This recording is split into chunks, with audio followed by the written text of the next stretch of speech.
সুন্দর হয়ে কি যে বিপদে পড়েছি, যে দেখে সেই পাগল হয়ে যায়। আমি ঘরে রান্না বান্না কোনো কাজই পারি না, আমাকে বিয়ে করলে আপনারা বিপদে পড়বেন। তবুও ওরা নাকি আমাকেই বিয়ে করে নিয়ে যাবে। আর কি বলে জানিস, আমাকে নিয়ে নাকি পুতুলের মতো সাজিয়ে রাখবে, আমাকে দেখাশোনা করার জন্য একটা কাজের মেয়েও রেখে দিবে। তুই বল দোস্ত, আমি সুন্দর হয়ে কতই না বিপদে পড়েছি। আমি ওর সামনে 100 বার আসবো, 1000 বার আসবো, কোনো সমস্যা? আচ্ছা, আমিও দেখতে চাই তুই আমার গার্লফ্রেন্ডের আশেপাশে কিভাবে আসো। গার্লফ্রেন্ড?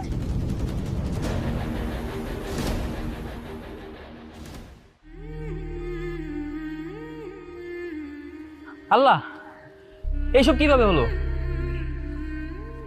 তোমাদের মতো আমাদের এলাকার অনেকে আমাকে পছন্দ করে। কালকে একটা ছেলে আমাকে প্রপোজ করেছিল, আমি রিজেক্ট করাতে সে আমার মুখে অ্যাসিড মেরেছে।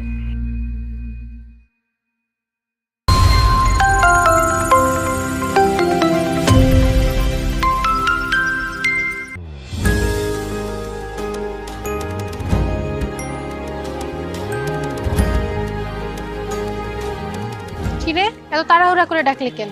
দোস্ত, আমি বাসা থেকে পালিয়ে আসছি। কি পালা আসছস মানে? কেন?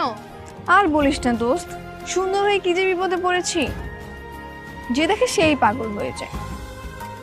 প্রতিদিন সকালে ঘুম থেকে উঠে বাসার নিচে লাইন দিয়ে দাঁড়িয়ে থাকে শুধুমাত্র আমাকে এক লোক দেখার জন্য।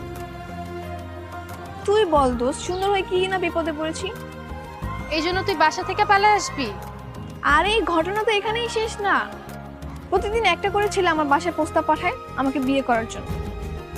আমি পাত্রপক্ষের সামনেই বলি, দেখেন আমি একটা এসএসসি ফেল মেয়ে, আমাকে দিয়ে কিচ্ছু হবে না। তারপর নাকি আমাকেই তারা বিয়ে করে নিয়ে যাবে, তাই বাধ্য হয়ে পালিয়ে এসেছি।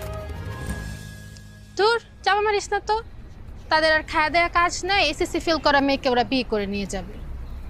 আরে আমিও তো ওদেরকে এটাই বোঝাতে চাই যে দেখেন আমি সুন্দর হয়েছে তো কি হয়েছে, আমি ঘরে রান্না বান্না কোনো কাজই পারি না, আমাকে বিয়ে করলে আপনারা বিপদে পড়বেন।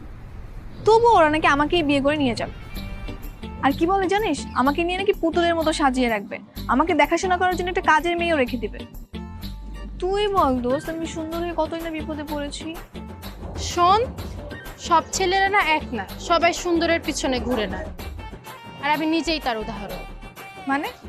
মানে 6 মাস ধরে একটা ছেলের পিছনে ছ্যাঁচড়ার মতো ঘুরতেছি, কিন্তু আমার পাত্তাই দিতেছে না। তুই কি সুন্দর নাকি? সুন্দর তো আমি, দেখিস না সুন্দর হয়ে কত বিপদে পড়েছি। ঠিক আছে, তাহলে আমার মিরাজকে পটিয়ে দেখা, তাহলেই বুঝবো তুই কত সুন্দরী।